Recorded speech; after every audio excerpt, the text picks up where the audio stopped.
Hello everybody, and it is Oracle 684 back here once again, and today was a real fun day. It was a real big treat. I just got back into the convention scene after, being off for about at least 4 years of not doing one of them, and I went to Flashback weekend. This was my 4th time going.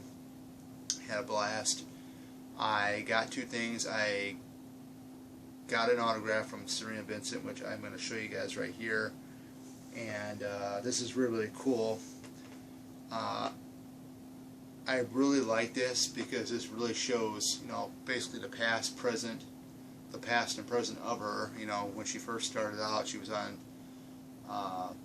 Power Rangers Galaxy as a Yellow Ranger, and I believe this one right here, this shot of her right here, is from Cabin Fever. And these are, I think, pretty much professional photo shoot shots of her. However, she looked just like this pretty much today, except her hair was a little bit darker. I had a friend of mine that had met her last year and said she was just the sweetest, most down-to-earth person, and it was, really, really true. I sat in her Q&A and just hearing a lot of her stories and stuff about, different, things with the movies that she's done, and everything from Stuck in the Middle, which I didn't know that they canceled the show after the 3rd season. They didn't pick it up. Disney didn't. My first movie I saw her in was Cabin Fever. Then the other movies that I did see her in were The Work Wife, which was free on Vudu, and that was really, really cool. I mean, she was really awesome in that film. But yeah, definitely this is something I really enjoy. Now, I did not get a picture with her.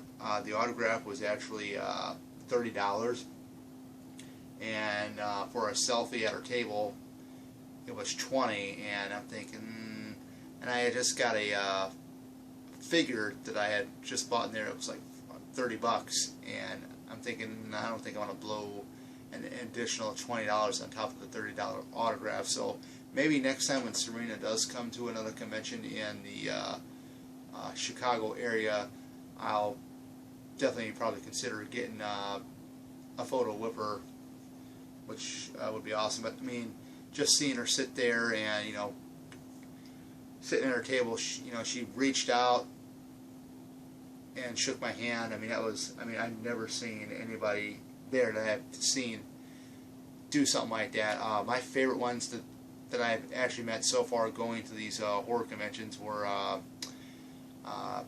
Kane Hodder was one of my favorites. One of the nicest people to meet and talk to. The Friday the 13th Part 2 cast, Tom Atkins, and then Serena Vincent. Just very, very down to earth people. And this was a blast. I'm really, really super stoked about how that is. It's just, look how young she was right there in Power Rangers Lost Galaxy. Couldn't even tell it's the same girl or the same woman, but that was just awesome. I'm going to be going to Days of the Dead Chicago in November. It's going to be held at the same place as Flashback was been held at for quite a few years now, and the figure, and everybody knows me. Everybody knows that I'm a huge Friday the 13th fan. It is my favorite horror movie franchise of all. Of all of them, my second favorite is Halloween. Not the Rob Zombie crap or that 2018 version that they got, but I'm definitely going to see Halloween Ends and Halloween Kills when it does come out in theaters. I just want to see it all. But I did pick up the NECA Friday the 13th, the final chapter, Jason Voorhees figure, and I was going after this one or Part 3, and I saw Part 4, and I said, man, I gotta get it. And it was $30. It's a little bit over the actual price for this, because originally these are priced at $26.99 on BBTS. That's Big Bad Toy Store, for those of you that don't know. But it's really, really cool, because it says right here, Friday the 13th, the final chapter. After his revival in the House of Morgue, the hockey master fixes his revengeful attention on the Jarvis family. and a group of carefree teenagers. Young Tommy Jarvis is an aficionado of horror films with a special talent for masks and makeup effects. Has the diabolical Jason finally met his match? Well, for a lot of people that have seen the film, it was one of the favorites of a lot of Friday the 13th fans. It was actually one of my favorites. Everybody knows that Part 2 is my favorite in the franchise. But I did like this, and this is really, really cool because when I bought it, there was a lady that looked at it, and she says, "What is it?" And I opened it. I opened it like this to her, and it cradled like that. And I showed it, and she's like, "Oh, okay, that's what that is." So basically, I mean, there's been a lot of videos on these and stuff. And basically what you're getting is an art print of Jason right there. And you get a lot of all the goodies. You get like the Pamela Voorhees tombstone. You get the cleaver, the knife, the corkscrew, the bloody machete, the double-headed axe, the saw that he uses to saw into Axel's neck and then eventually twists it with his own hands, and all that goody stuff. And it comes with an alternative head with a mask on it. I don't know if you guys can see it there. My lighting ain't that great, I know that, but I apologize again.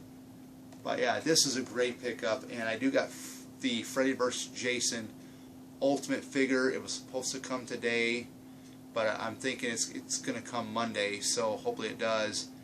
And I cannot wait. I think the next one in the NECA line that I'm actually going to go ahead and get is I'm going to try to hunt down Part 3. Because I already got the 25th anniversary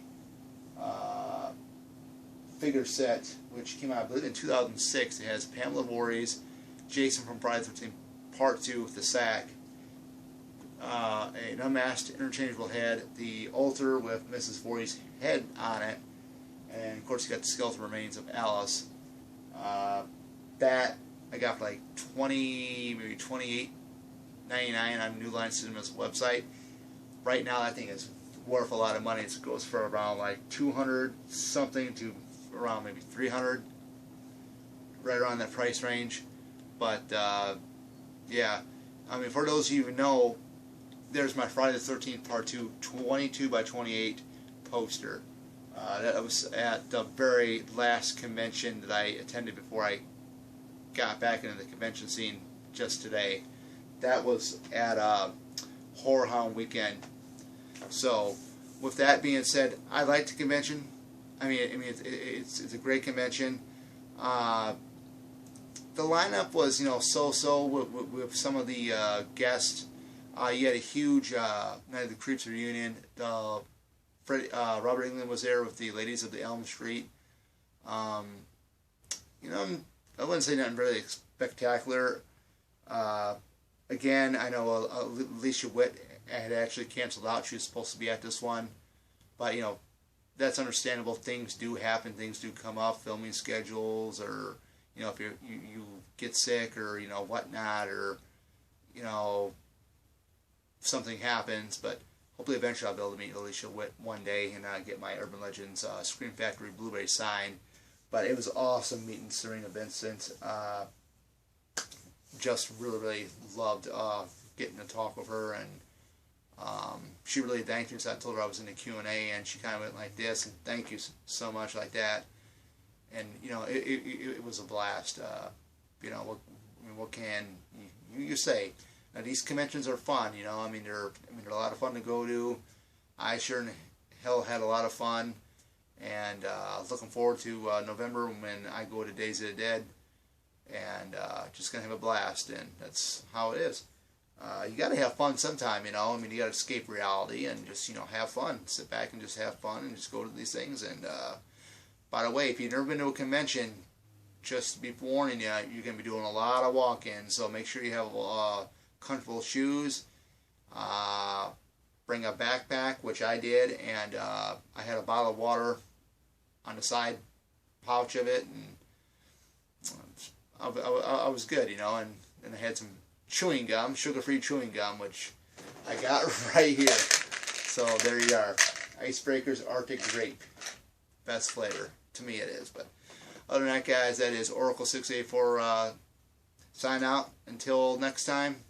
Have a great rest of the weekend and try to stay cool if it's hot out there. Bye-bye.